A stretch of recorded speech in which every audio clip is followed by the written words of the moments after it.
बिहार की सियासत में एक नया मोड़ आ चुका है। लालू प्रसाद यादव के बड़े बेटे तेज प्रताप यादव ने आरजेडी से निष्कासित होने के बाद अपनी नई पार्टी जनशक्ति जनता दल बना ली थी और अब वो अपनी अलग राजनीतिक राह पर निकल पड़े हैं। महुआ सीट से चुनाव मैदान में उतर चुके तेज प्रताप ने साफ कहा कि उनकी पार्टी किसी भी ऐसी सरकार के साथ जाएगी जो बिहार में रोजगार देगी, पलायन रोकेगी और असली बदलाव लाएगी। उनके इस बयान ने बिहार के राजनीतिक गलियारों में हलचल मचा दी है, क्योंकि इसे आने वाले गठबंधन समीकरणों के संकेत के रूप में देखा जा रहा है। जब उनसे पूछा गया कि क्या वो खुद मुख्यमंत्री बनने की दौड़ में हैं, तो उन्होंने मुस्कुराते हुए जवाब दिया, जनता मालिक है, वही बनाती है, वही बिगाड़ती है, सब जनता के हाथ में ही है। तेज प्रताप ने अपने बयान में यह भी स्पष्ट किया कि उनकी राजनीति किसी पारिवारिक विरासत पर नहीं, बल्कि समाजवादी विचारधारा और सामाजिक न्याय पर आधारित है। उन्होंने कहा कि हमारी विरासत लोहिया जी, कर्पूरी ठाकुर और जयप्रकाश नारायण जी की है। लालू जी भी कभी उसी सोच से निकले हैं और हम भी उसी राह पर चल रहे हैं। यानी तेज प्रताप यादव ने अपने पिता की विचारधारा से दूरी नहीं बनाई है, बल्कि उसे एक नई दिशा देने की कोशिश की है। महागठबंधन में भी झगड़ा होता रहता है। महागठबंधन में भी हुआ था झगड़ा, तेजस्वी जी नाराज हो गए थे, राहुल गांधी नाराज हो गए थे, तो ये सब चीज तो चलता रहता है। तेजस्वी जी नाराज हो गए थे? अरे तो महागठबंधन में हुआ था ना, कांग्रेस नाराज हो गई थी और तेजस्वी जी नाराज हो गए थे। आप ही तो मीडिया के लोग न्यूज चलाए थे। इस बार अगर सरकार किसी की भी, तो क्या आपका रहेगा पार्टिसिपेशन गवर्नमेंट में? देखिए, किसी की सरकार रहेगी जो आम जनमानस को रोजगार देगा, पलायन को रोकेगा, बिहार में बदलाव को लाने का काम करेगा, हम उसके साथ रहेंगे।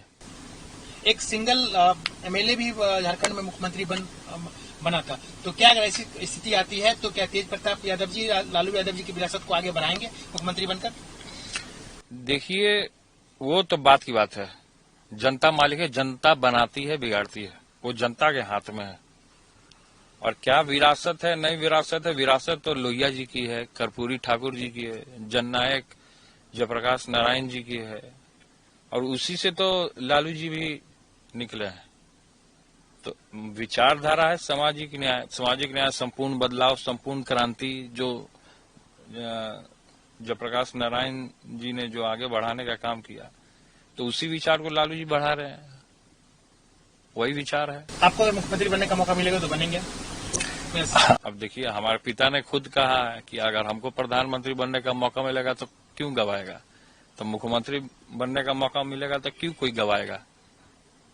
तो फिलहाल अभी क्या बनना ना बनना वो 14 तारीख को तय हो जाएगा कि कौन क्या बनेगा, और हम इतना लोभी नहीं है कि हमको कुर्सी पे बैठना है।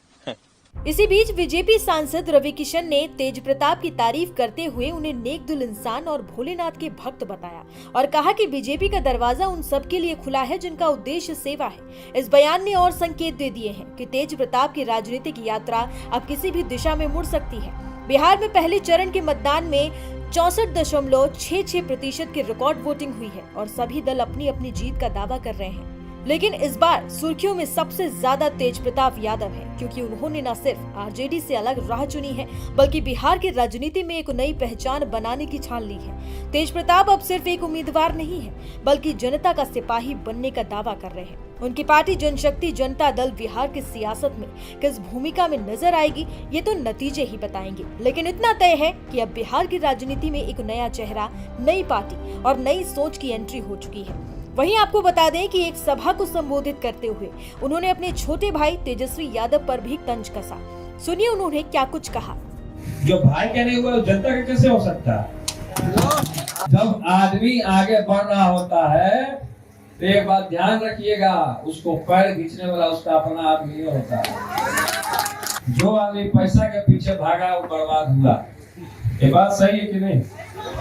हमेशा हम आशीर्वाद दिए, हम हमेशा बोले कि हम कृष्ण हैं, तुमको अर्जुन होने के नाते हम आशीर्वाद देते हैं। हम हमेशा आशीर्वाद दिए, लेकिन किसने को फल लिया?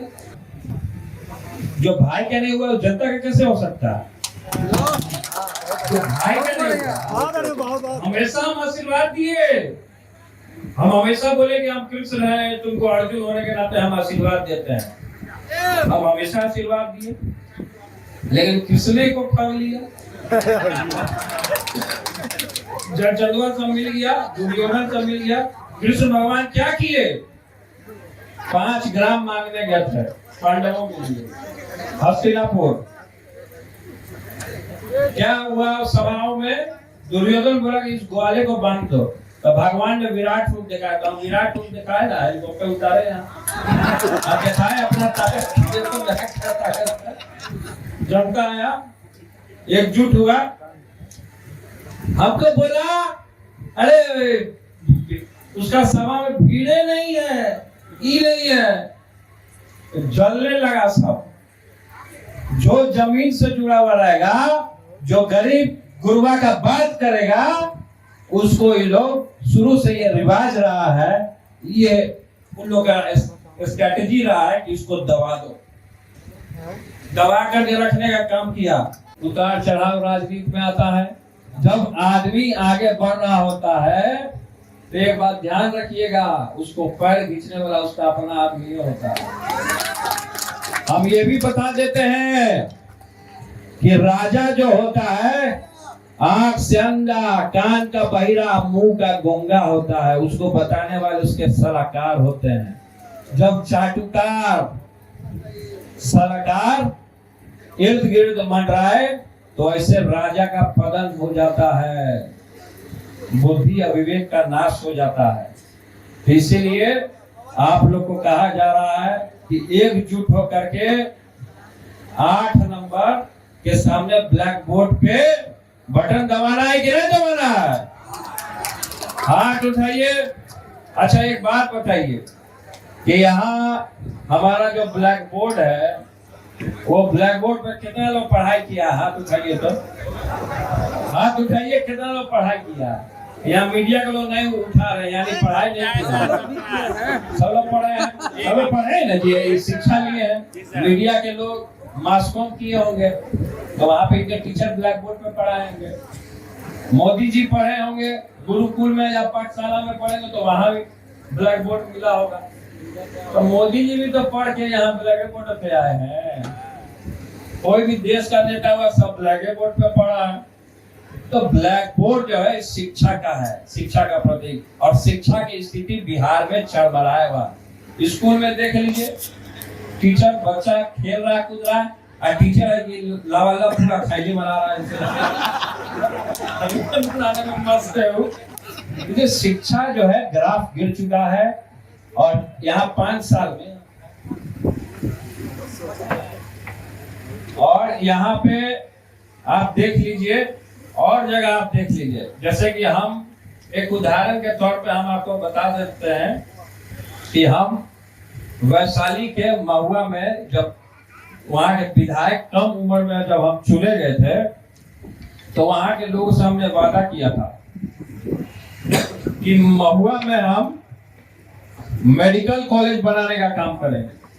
हम और कम उम्र में हम स्वास्थ्य मंत्री बने।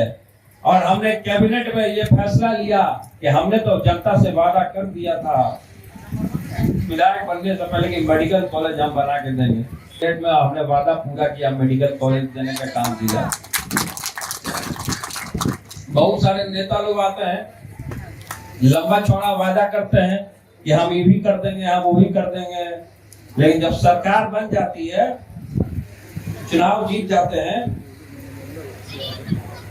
और तो उसके बाद वादा को पूरा नहीं करते। और यहाँ पे रजौली में अनुमंडल अस्पताल बनाने का काम होगा। ये अनुमंडल अस्पताल जो है, जब हम स्वास्थ्य मंत्री थे तो हमने बनाने का काम किया था। और यहाँ पे जब ये जीतने का काम करेंगे, देखिए जो आदमी पैसा के पीछे भागा वो बर्बाद हुआ। ये बात सही है कि नहीं? आप लोग इससे कितने लोग सहमत है? हाथ उठाइए तो। टिकट बंटवारा हुआ, गए तो सीधे डिमांड होने लगा। जैक्सन ने क्या किया? सामाजिक न्याय तो खत्म हो गया, लागू सामाजिक न्याय बचा कहाँ?